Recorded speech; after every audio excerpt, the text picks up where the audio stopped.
Here we go. I'm so glad you're here. Merry Christmas, everybody. Merry Christmas. This is just great. This is great. Christmas at Summit Park. We've been looking forward to this for a long, long time. And I want to take a moment, and I thought we've been singing so much, I just thought we'd sing one more song. And I thought I would lead it. I got a little jealous. I saw the worship team up here, and I saw that they were singing, and I thought, you know what? I want to sing. And I'll be getting the mic soon, and nobody can stop me. They won't be able to stop me. Just kidding. I'm not going to sing. We're all going to sing. Congregational singing. I thought we would sing We Wish You a Merry Christmas. Is that okay? Is that all right? We're going to do it even if it's not. So before we do, here's what I want. With the greatest Christmas spirit you can muster, will you look at the person next to you and say, Merry Christmas. Just look at them and say, Merry Christmas. Merry Christmas. Merry Christmas. Yeah, Merry Christmas. Doesn't that feel good? We're going to sing We Wish You a Merry Christmas. Ready? me.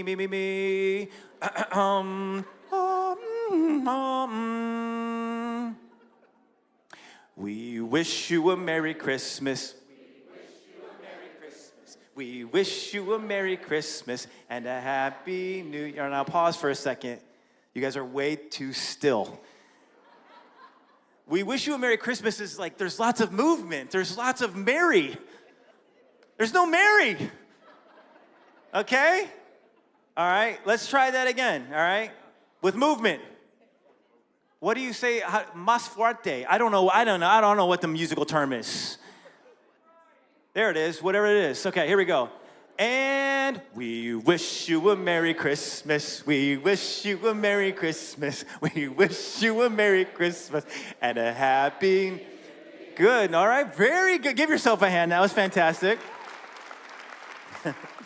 All right, verse 2, now you gotta be moving and looking at people. Ready? Good tidings we bring to you and your kin. We wish you a Merry Christmas and a happy... Come on, one more time. We wish you a Merry Christmas. We wish you a Merry Christmas. We wish you a big ending and a Happy New Year. Come on, give yourself a big hand, everybody. Oh, man, that just makes you feel Christmassy. Christmassy. I love it. I love it. Oh, it's so good. You know what we didn't sing? You know what would be rude? You don't ever hear this. We wish you a messy Christmas. Wouldn't that be weird? It'd be very weird if you said it. In fact, just try that to the person next to you. Say, messy Christmas. Just tell someone that. Messy Christmas. It's weird. It's weird. Doesn't it feel weird? But we should say messy Christmas because it's more accurate. It's more accurate, right? I mean, let's just be honest. Our Christmases start merry, but they end up messy. They start looking like a Hallmark movie, like this. Like this is how our Christmas is. We want them. Can you just hear the jing, jing, jingle bells? Jing, jing, dun, dun, dun, dun, dun, dun, dun, dun. Perfect Christmas tree, fire going in, Rudolph, and then Martha Stewart table. Come on, everybody, gather around. We all look like models. Come on. This is amazing. I can't wait to see what I got. That's how we want Christmas to feel, right? How many of you go to, like, extreme extenuating circumstances to make the packages look good? How many of you are package people? Come on, raise your hand loud and proud. You like to do it, like the bows, and you spend money on all of that. How many of you are like, just throw some scotch tape on it, call it good? Come on, anybody? Okay, so we start messy. We're cool. That's not good.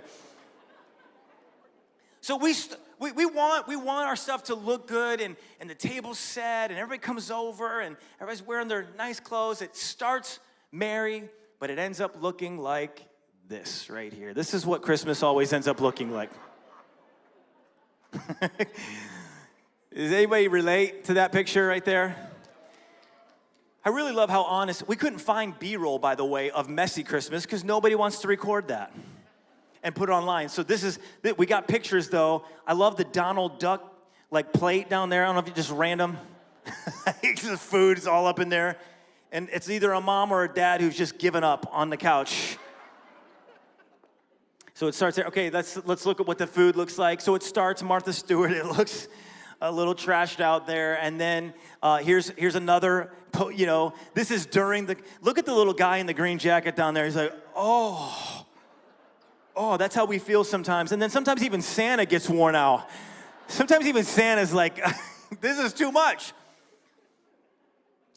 Christmases, they start merry, but they end up messy. And that's how our Christmases are. They start merry, but they end up messy. But it's really encouraging because the first Christmas actually started messy and ended up merry. Our Christmases start with pretty gifts and end with a mess, but the first Christmas started with people in very messy situations and ended with the best gift ever, God with us. And I want to show us today how it's okay to have a very messy Christmas. A very messy Christmas. I want to talk just for a few days, not few days, wow. Buckle up. Longest service ever. I want to talk for a few moments about a very messy Christmas. Because when Jesus starts his ministry, he reads from the scroll. And they didn't have iPhones back then. They didn't have Bibles back then. They had scrolls that were at the synagogue. So when Jesus starts his ministry, he goes to the synagogue and he reads something found in Isaiah that prophesied about what the Messiah would be like when he would come and what he would bring and how things would change. And Isaiah 61, he says this, the Spirit of the Sovereign Lord is on me because the Lord has anointed me to proclaim good news to the poor. And then he goes on, skips down to say, to bestow on them a crown of beauty instead of ashes, the oil of joy instead of mourning, and a garment of praise instead of a spirit of despair. Now think about this for a moment. Jesus is saying, this is what my ministry is gonna bring. This is why I'm here. This is why Christmas is important. It's because what God does is he takes things that are ashes and he brings beauty out of them. That's what Christmas is about. He takes things that are wrong and he makes them right. He takes things that are all messed up and he makes them merry. And this is super encouraging, I'm sure, to just a few of us because I'm going to go out on a limb and guess that some of us are dealing with some messy situations. I'm just going to guess that your life's not completely perfect right now. I'm just going to guess that maybe you're struggling with something. Maybe it's a family issue. Maybe it's dealing with loss. Maybe it's a financial hardship. Maybe it almost kept you from coming to church today. It was a messy situation, like, man, should we not? Okay, let's just go ahead and go. And you pushed through the mess, but you're dealing with a messy situation and a messy circumstance. I want you to know that Christmas is for you. Christmas is about God coming into messy situations and bringing beautiful things out of them. That's really what Christmas is about. So what I'd like to do is I'd like to look at that first Christmas. Luke chapter 2. If you have your Bibles, you can follow along. Luke chapter 2. We'll have it on the screen. If you have your phones, I want to read the classic Christmas passage. It's so classic. It's so classic Christmas that a lot of times we just miss the messiness of it. But Christmas is actually very messy. It meets us in our mess, and it brings Mary out of it. So if you're ready to look at the Christmas passage, maybe with a different perspective, jump into Luke chapter 2, say I am. Here we go, Luke chapter 2, verse 1. In those days, Caesar Augustus issued a decree that a census should be taken of the entire Roman world. And everyone went to their own town to register. So Joseph also went up from the town of Nazareth in Galilee to Judea, to Bethlehem, the town of David, because he belonged to the house and line of David. He went there to register with Mary, who was pledged to be married to him and was expecting a child. While they were there, the time came for the baby to be born, and she gave birth to her firstborn, a son. She wrapped him in cloths and placed him in a manger because there was no guest room available for them. And there were shepherds living out in the fields nearby, keeping watch over their flocks at night. And an angel of the Lord appeared to them, and the glory of the Lord shone around them, and they were terrified. But the angel said to them, "Do not be afraid. I bring you good news that will cause great joy for all the people. Today in the town of David, a Savior has been born to you. He is the Messiah, the Lord. And this will be a sign to you. You will find a baby wrapped in cloths and lying in a manger." Isn't that just a classic Christmas passage? When you read it all in one setting, it almost sounds poetic. Luke wrote this, and he did a beautiful job just creating just a word picture, and it's the flow of it. I mean, can't you just hear like Charlie Brown Christmas, like Linus is reading this, and Snoopy's there, and Lucy, and I mean, doesn't it, like, it hits you, right? It's just so nostalgic. It's classic. It's traditional.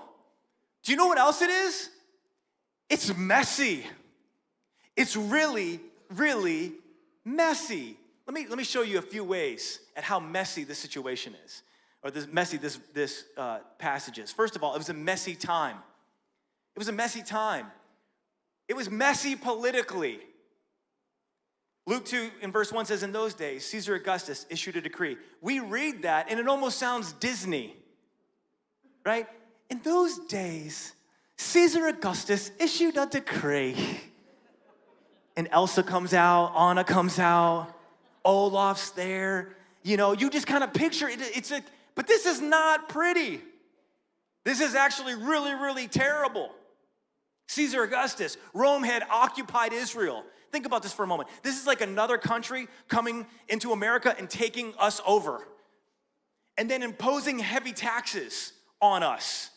And then brutally enforcing those taxes. To the point, that's what they were known for. For the Romans, like, punishment was sport to them. Like, they just like, what new way can we invent to torture somebody? Oh, how about the crucifixion? So you got to think about, so when the people in Jesus' day are hearing this, in those days, Caesar Augustus issued a decree. It's not a good thing. Messy. It was also messy religiously. In the Old Testament, God had given his people 613 laws. And those laws were to help people not like completely shipwreck their lives. But he boiled it down to 10, and he said, I really want you to follow these 10. The 10 commandments, right? Yes, that's right, 10 commandments. And Jesus, of course, boiled it down to 2. Love God, love people. So like Jesus kept it simple, but the religious leaders of Jesus' day, they made it really complicated. Really complicated. In fact, they had created an additional 1,500 laws. Everybody say, wow. 1,500 laws in addition to the 613 laws. And so people are trying to keep track of this. They're trying to do the right thing. Am I in? Am I out? Am I doing the right thing? Am I kneeling right? Am I saying the right things? Am I going through? And they felt very ostracized. They felt very confused. They felt very condemned. Like they couldn't get close to God. So it was messy politically, it was messy religiously, and then it was a messy situation. Verse 5 says, he went there to register with Mary, who was pledged to be married to him, and he was expecting a child. Think about this for a moment. Most people think that Joseph and Mary were 14, 15, maybe 16. So you've got poor, pregnant teenagers. Everything about that is messy, right? First of all, teenagers. It's not easy being a teenager, right, teenagers? Can I at least get a meh? Or a bruh? No, okay. Being a teenager is hard because you're not little anymore, but you're not quite an adult. You're in between. It's difficult. Being poor is difficult. Can I get an amen? Being poor ain't fun either. So these guys are teenagers. They're poor, and then they're probably living like day to day, trying to find food, and I mean this is a difficult existence. And then they're pregnant, and being pregnant's hard. I know. We had 3 kids, and it was hard on me. Being pregnant's not easy. So you have this situation, and then you have a scandalous situation, if you think about it. I mean, they're pledged to be married, so they're engaged. And yet Mary finds out that she's pregnant. An angel says, hey, by the way, God, that whole prophecy about the Messiah coming, he's coming and you're going to have him. So then she gets to go tell Joseph the good news. How many know that conversation? Can you just imagine that? Like Mary being like, hey, Joe. So excited about our wedding. Hey, just wanted to let you know, we're expecting. And he's like, but we haven't, and she's like, yeah, I know. And he's like, have you been with somebody? No, and it's actually God's. I mean, how many of you know Joseph in that moment's like, I wish you would have told me like the dog ate your homework. Like that would have gone over better than it's God's child. And so when an angel shows up, we know that an angel shows up to Joseph, but how many of you know family, friends, they're probably not buying this, right? So think about how messy that is. They're poor, they're pregnant, teenagers, in a scandalous situation. And now they have to go to Bethlehem. And we think Bethlehem, we think all the angels, we think stars. But Bethlehem was a messy place, and she gave birth to her firstborn, a son. She wrapped it in cloths and placed him in a manger because there was no guest room available for him. We think Christmas, but in Jesus' day, Bethlehem wasn't all that. It's just a small town. Not much going on there. And they can't even get a room. Nobody will even open their door, so it's not even a friendly place. They're like, hey, you know where you can stay? Back with the animals. And we think, oh, nice little wooden thing that we put, with straw and hay, and everybody's like, there's little angels around it, and like, the ox and the lamb kept time, whatever that even means. And they're all hanging out, and it's this great thing. You know what? It wasn't. It wasn't in this nice little straw wood thing. It wasn't in a barn like we know. It was in a cave. This was actually the cave that they believe Jesus was born in. Now, obviously, back in Jesus' day, they didn't have the nice wood chairs and the tiled floor, but you could see the rock structure.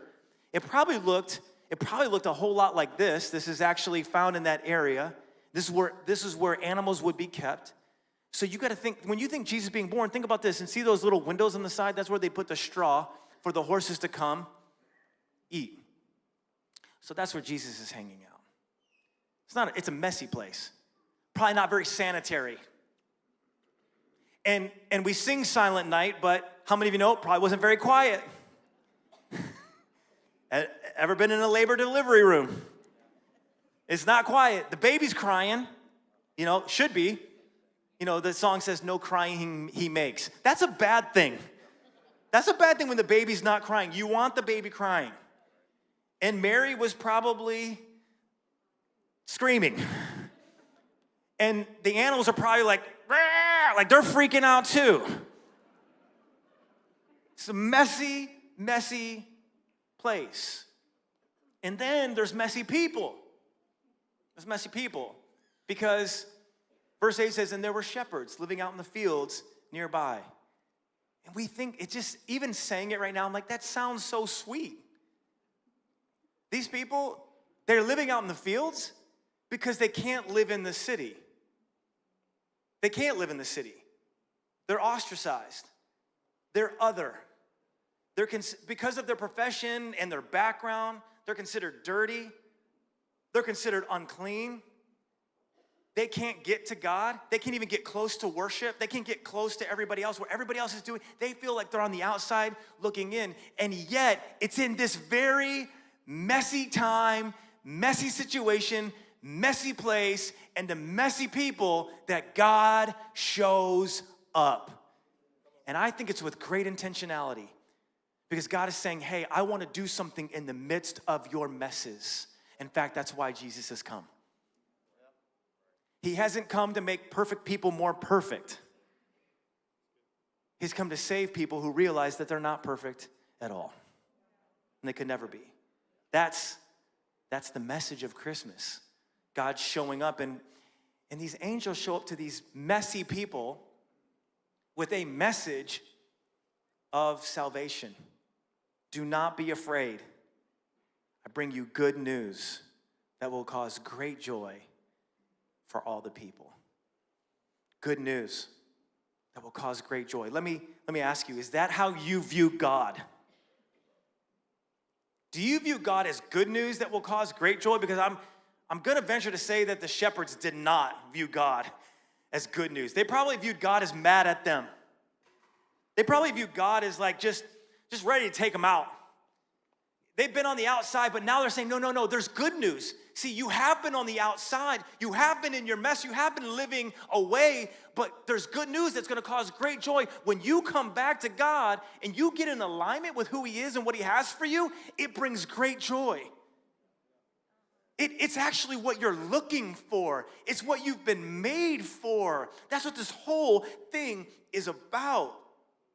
And Jesus' life would prove it. Jesus' life would prove it, because what Jesus would grow up to do is when he started his ministry, he didn't just go to the people who were perfect and came across as had all their stuff together. In fact, it seemed to be those self-righteous people he had the most problem with.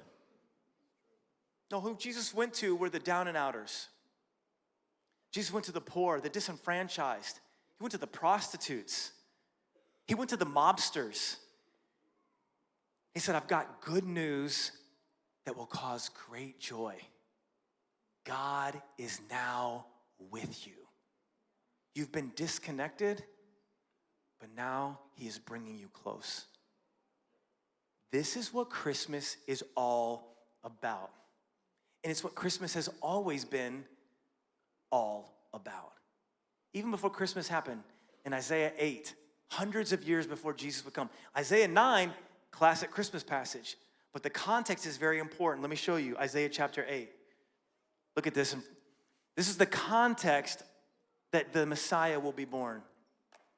Distressed and hungry, they will roam through the land. When they are famished, they will become enraged.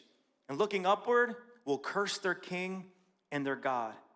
Then they will look toward the earth and see only distress and darkness and fearful gloom. And then they will be thrust into utter darkness. Merry Christmas. We should have had Pastor Roger read that during the program. Do you know what that is? That is what happens when we live for ourselves. That's what happens when we are the center of our universe. When we do what we want instead of what God wants. When we follow our way instead of his way. When we trust ourselves instead of trust him. It's distressing. It's fearful. It's gloomy. But oh, what a backdrop for the Messiah to show up. Let me show you Isaiah 9. Look at this. Nevertheless, there will be no more gloom for those who were in distress. Praise the Lord. The people walking in darkness have seen a great light. Come on, somebody. On those living in the land of deep darkness, a light has dawned. You have enlarged the nation and increased their joy, for to us a child is born, and to us a son is given, and the government will be on his shoulders, and he will be called Wonderful Counselor, Mighty God, Everlasting Father, Prince of Peace. Come on. That's Christmas. Do you see it? Mess and God taking something messy and making it merry and bright and beautiful. That's what God does when we give him just a little bit of room. When we give him a little bit of room. Let me just say this, life is messy. Life is messy. There's no getting around it. People are going to disappoint you. You're going to disappoint yourself. You're going to have frustration. You're going to have struggle. As long as we're on this side of heaven, life is messy. But the message of Christmas is that if we will look to God and give him just a little bit of room in our life, he can take something that is messy and make it merry. I want to share a testimony of someone in our church. And we're going to watch it just for a few moments. And as we do, I want you to think about the situations that you might be in right now, the things that you're facing. And certainly if you're disconnected from God, if you're not right with God, watch this and let it inspire you that if you'll let God in, he can do great things in your life. Let's watch.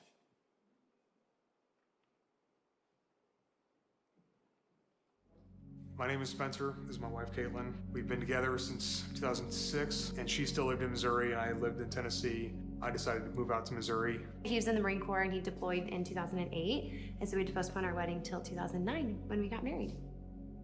In May of 2021, our oldest son, Liam, started having migraines, just kind of out of nowhere. They weren't really a part of his life ever. He would have 1 or 2 a week, and I kind of thought that was kind of strange. And then it started happening 3 or 4 times a week. Then it started happening every day, to the extent that he would be in bed for hours.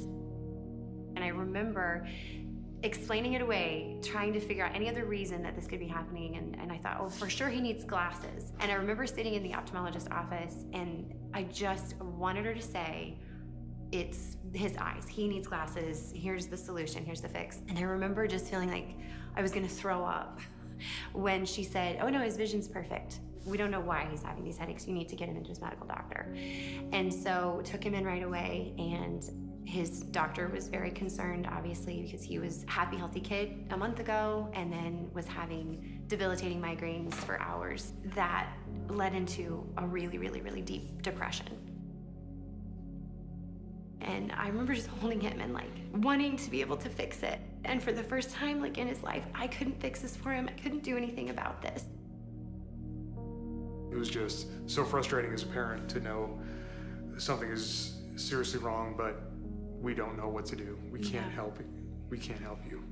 We just felt like we were losing him. Yeah. We just felt like every day he was slipping further and further away from us. I didn't know. I didn't know if he was going to be gone in 6 months.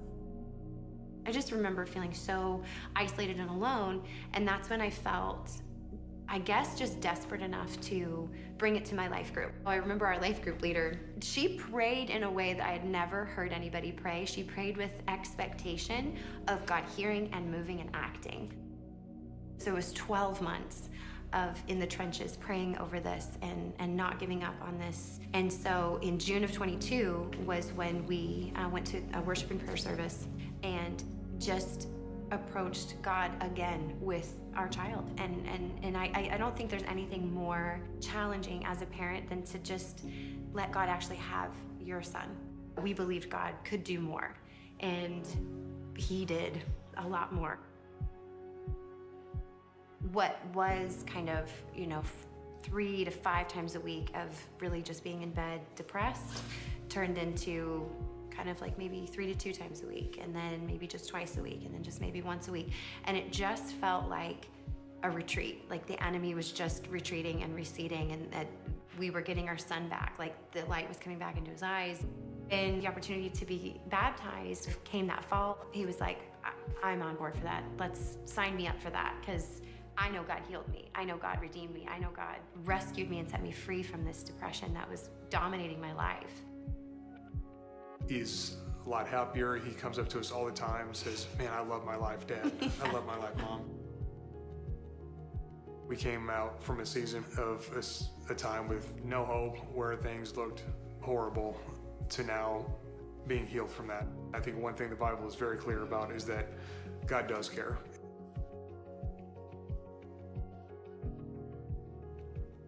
Come on, isn't that a great story of life, Sam? Can we thank God for that? That's just so encouraging.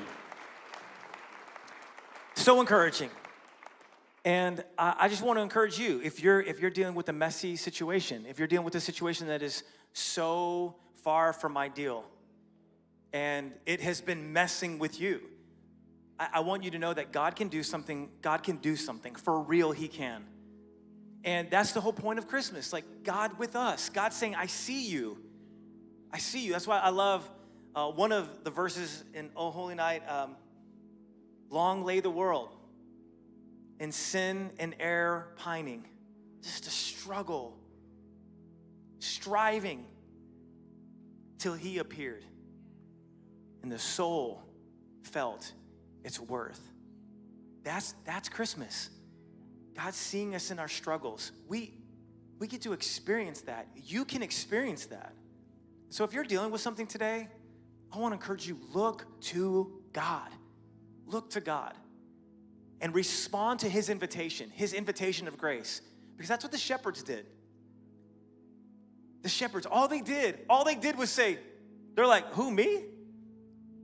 You want us? You want us? You don't want the people in the city? You don't want the people who are like, got their stuff all together? And God's like, no, I'm gonna go reveal myself to the people who are way on the outside just to demonstrate what my grace looks like. All they had to do was say yes. How many of you know the shepherds could have been like, no, we're good. They could say, no, we're good. We're fine. We're fine out here. But the angel's like, no, there's good news that will cause great joy if you'll get up and you'll move in God's direction. Do you know that that's all that God's asking any of us to do? Is to get up and move in his direction. To say, you know what, I've tried doing my own thing, and all I've found is struggle, distress, Isaiah 8. But if I'll turn to God, then I can start experiencing wonderful God, everlasting Father. Like, you can experience that. You can experience that because of Christmas. Do you see how beautiful this is? And at the same time, how messy it is. It's God meeting us in our mess. Not because we deserve it, because we're worthy,